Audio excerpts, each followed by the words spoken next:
इस लेक्चर में हम लोग डायमेंशंस एंड डायमेंशनल फार्मूला की बात करेंगे।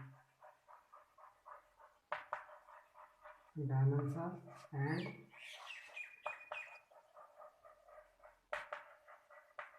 Dimensional formula. ओके, और ये डायमेंशंस एंड डायमेंशनल फार्मूला को समझने के लिए हम लोग सबसे पहले fundamental quantity and derived quantity की चर्चा करेंगे। ठीक है, सबसे पहले फिजिकल क्वांटिटी क्या होती है? फिजिकल क्वांटिटी हम लोग वैसे क्वांटिटी को कहेंगे जिनका हम लोग मेजरमेंट कर सकें। That is the quantity which can be measured is called a physical quantity. Example, length, area, volume, velocity, acceleration, force, work, energy, power, all these are physical quantities. Okay, अभी what are the different types of physical quantities? Physical quantities के types जो है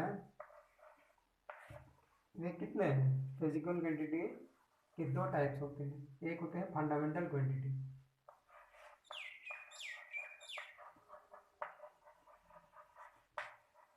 fundamental quantity, इसको हम लोग base quantity भी बोलते हैं। Base, okay. अभी इसको देखते हैं, फंडामेंटल क्वांटिटी या बेस क्वांटिटी क्या है?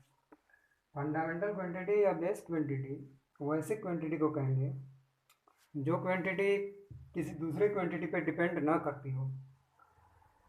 That is the quantity which does not depend on any other physical quantity is called a fundamental quantity और बेस क्वांटिटी। अर्थात fundamental quantities are independent of each other. Fundamental quantities जो है अपने आप में स्वतंत्र होती हैं, वो किसी दूसरे क्वांटिटी पे डिपेंड नहीं करते हैं। एग्जाम्पल, जैसे फंडामेंटल क्वांटिटी जो है वो टोटल नंबर में 7 है। एक नंबर में जैसे मान लीजिए लैम्प, ये फंडामेंटल क्वांटिटी है, इसको एल से डिनोट करते हैं। इसका यूनिट हो गया आपका मीटर, एसआई सिस्टम में, सीजीएस सिस्टम में हो जाएगा सेंटीमीटर। इसके बाद मास भी फंडामेंटल क्वांटिटी है, इसको एम से रिप्रेजेंट करते हैं। तो एसआई सिस्टम में केजी हो जाएगा, सीजीएस सिस्टम में यूनिट हो जाएगा ग्राम।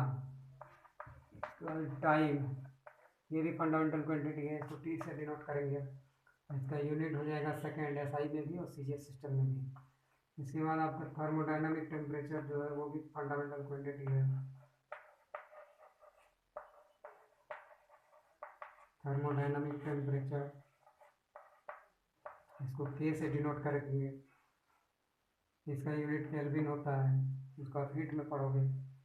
इसके बाद इलेक्ट्रिक करंट, ये भी फंडामेंटल क्वांटिटी है। इलेक्ट्रिक करंट, इसको आई से डिनोट किया जाता है, इसका यूनिट एम्पियर होता है। क्लास 10 में इलेक्ट्रोस्टैटिक्स एंड करंट इलेक्ट्रिसिटी में आप इसको पढ़ोगे। इसके बाद हो गया अमाउंट ऑफ सब्सटेंस।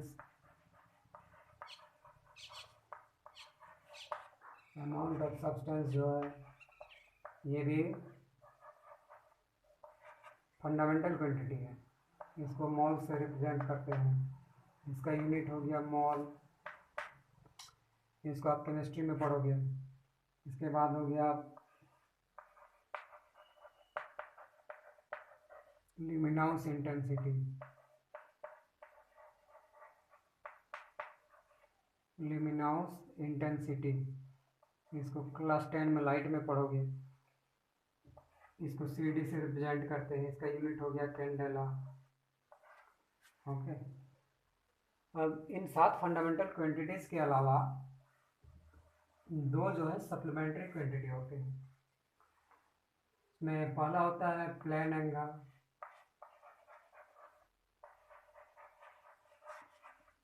इसका यूनिट होता है रेडियन। ठीक है, दूसरा होता है solid angle,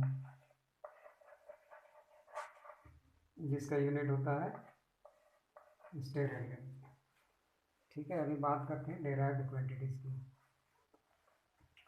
derived quantity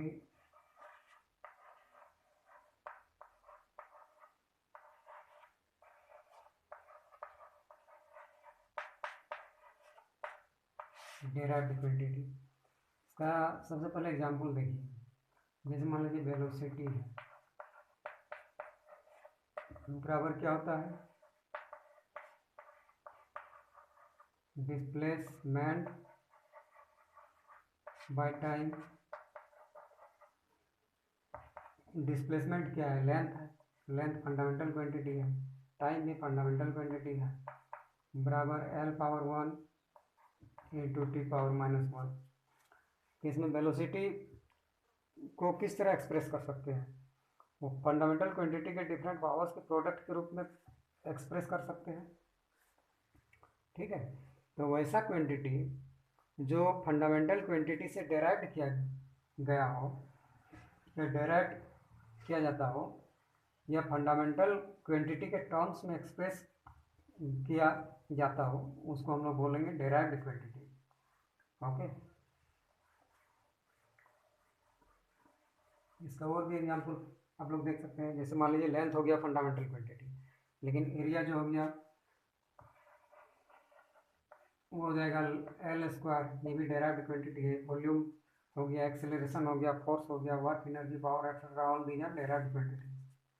okay, अभी हम लोग बात करेंगे डायमेंशंस की।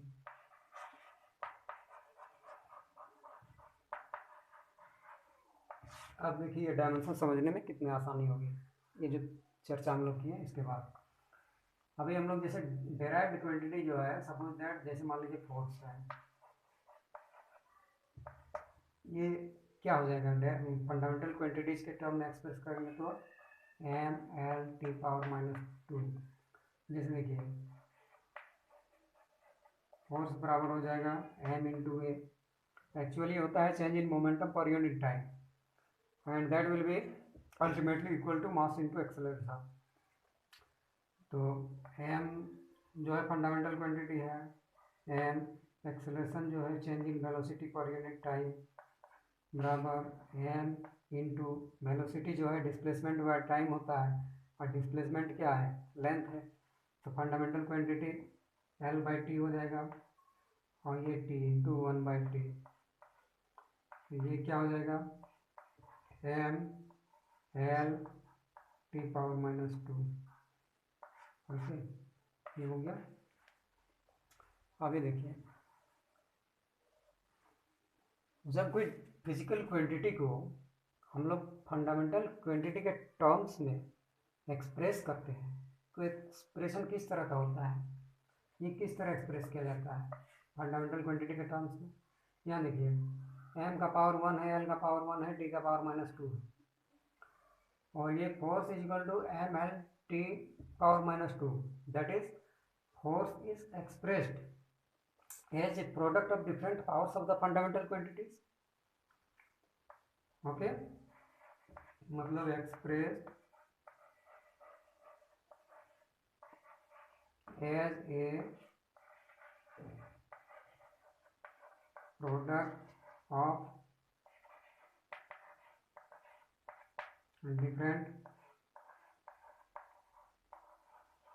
powers of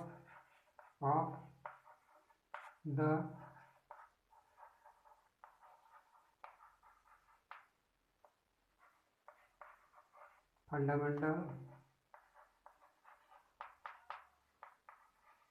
quantities। ये फोर्स जो है m⁻1 into L⁻1 into T⁻² के प्रोडक्ट के रूप में एक्सप्रेस किया गया है। अब देखिए जब हम लोग किसी फिजिकल क्वांटिटी को फंडामेंटल क्वांटिटी के डिफरेंट पावर्स के प्रोडक्ट के रूप में एक्सप्रेस करते हैं तो फंडामेंटल क्वांटिटी का जो पावर है, जैसे m का पावर 1 है, L का पावर 1 है, T का पावर -2 है, वो पावर जो है वो कहलाता है डायमेंशंस ऑफ द क्वांटिटी। जो फोर्स है उसका उस रेस्पेक्टिव बेस पर, दैट इज फोर्स का डायमेंशंस हो गया 1 इन मास और 1 in length and -2 in times, इसी को डायमेंशन कहते हैं। जब फिजिकल क्वांटिटी को फंडामेंटल क्वांटिटी के टर्म्स में रिप्रेजेंट करते हैं तो वो किस प्रकार एक्सप्रेस किया जाता है, वो फंडामेंटल क्वांटिटीज के डिफरेंट पावर्स के प्रोडक्ट के रूप में एक्सप्रेस किया जाता है।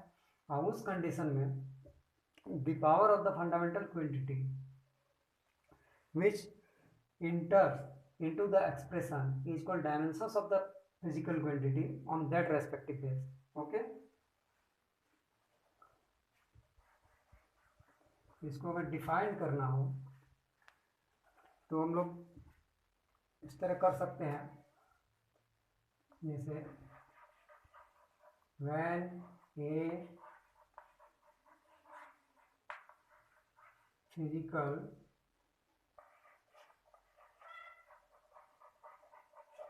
quantity is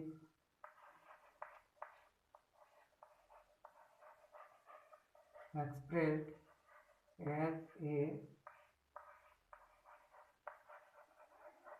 product of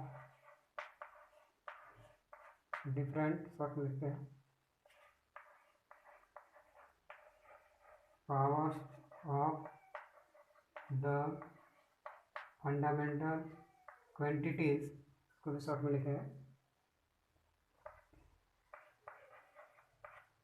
then the power of the fundamental quantity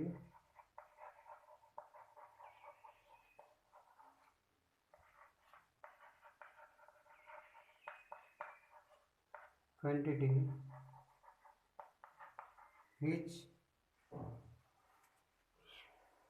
when a physical quantity is expressed as a product of different powers of the fundamental quantities, then the power of the fundamental quantity which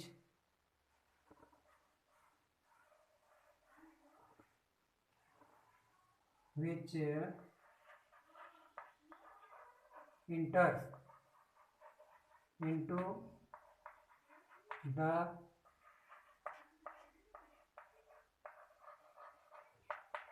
expression is called dimension of the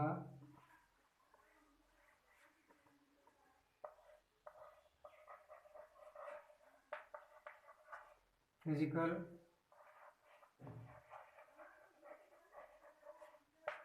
quantity on that base. Okay, define आप किसी भी तरह कर सकते हैं, it does not matter, लेकिन होना क्या चाहिए कि उसका भाव जो है वो मायने रखता है। दैट इज, इसमें क्या है कि जैसे डायमेंशन जो है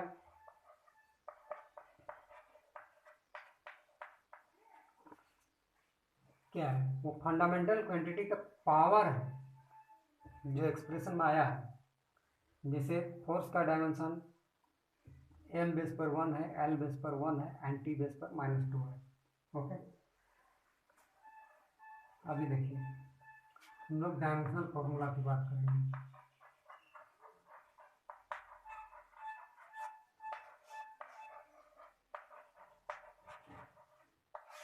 ठीक है, अभी देखिए हम लोग अभी जस्ट देखे हैं फोर्स बराबर फंडामेंटल क्वांटिटीज के टर्म में क्या हुआ, m का पावर 1 इंटू एल का पावर 1 इंटू टी का पावर -2। तो इस तरह जब फिजिकल क्वांटिटीज को फंडामेंटल क्वांटिटीज के डिफरेंट पावर्स के प्रोडक्ट के रूप में एक्सप्रेस करते हैं,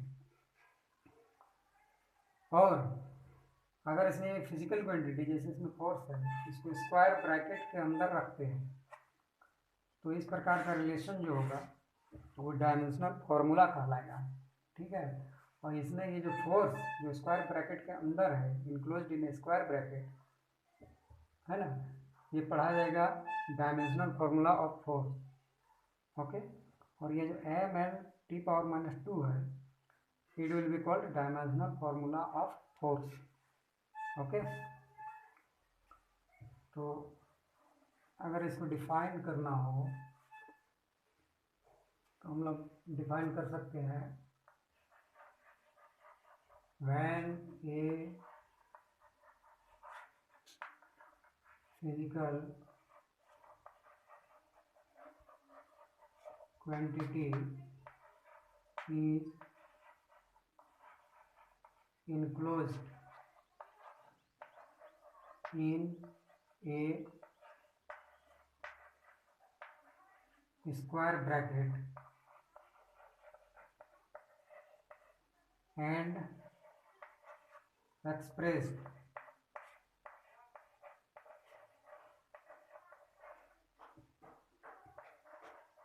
in terms of the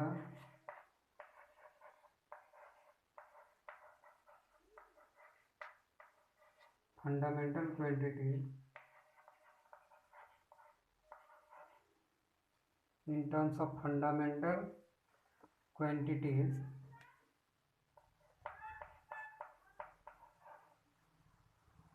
when a physical quantity is enclosed in a square bracket and expressed in terms of the fundamental quantities, then this type of relation is called a dimensional formula. This type of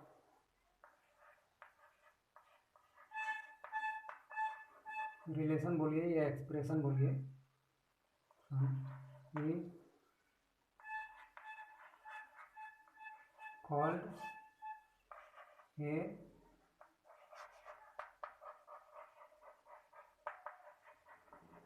dimensional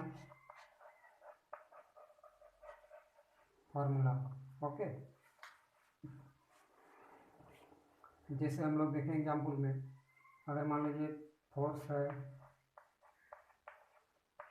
इसको square bracket के अंदर में लिखेंगे और इसको fundamental quantities के term में express करेंगे, तो ये रिलेशन क्या कहलाएगा? डायमेंशनल फॉर्मूला कहलाएगा. ओके, अभी नेक्स्ट लेक्चर में हम लोग डिस्कस करेंगे प्रिंसिपल ऑफ होमोजेनिटी.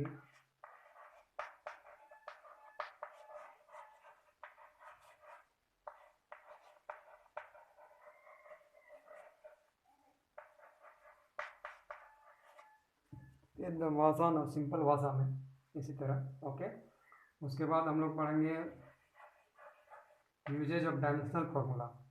उसके बाद हम लोग क्वेश्चंस देखेंगे, वो आपका 11th का एग्ज़ाम का. उसके बाद साथ ही टॉपिक से रिलेटेड मेडिकल और इंजीनियरिंग एंट्रेंस एग्ज़ाम के जो प्रीवियस ईयर के क्वेश्चन है उसको डिस्कस करेंगे. Okay, thank you.